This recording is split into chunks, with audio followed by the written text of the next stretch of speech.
Golf under the stars, an experience you'll never forget. Welcome to Grass Clippings at Rolling Hills, Arizona's premier night golf destination, and a must-visit next time you're in town. The only 18-hole lighted golf course in Arizona. We still laugh today. People call the pro shop. They want a 10 o'clock tee time. We're required to ask because we don't know. Is it AM or PM?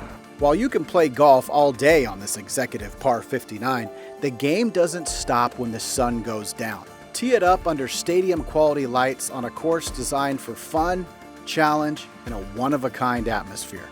We have an outdoor bar that's right off the putting green and event lawn, top tracer range, good food and beverage, live music couple nights a week, farmers market out on the lawn. Kind of everything always happening out here. It's kind of welcoming to anybody. Grass Clippings is also home to the Grass League. So, depending on when you visit, come out and watch high-stakes par 3 golf. We are building Grass Clippings Rolling Hills as a venue to serve as the home of the Grass League.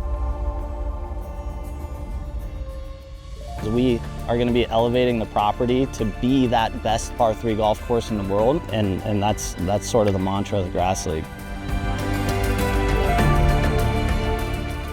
On your next trip to Scottsdale, don't let daylight dictate your round of golf. Play Grass Clippings, where the night stays awake and the game never sleeps.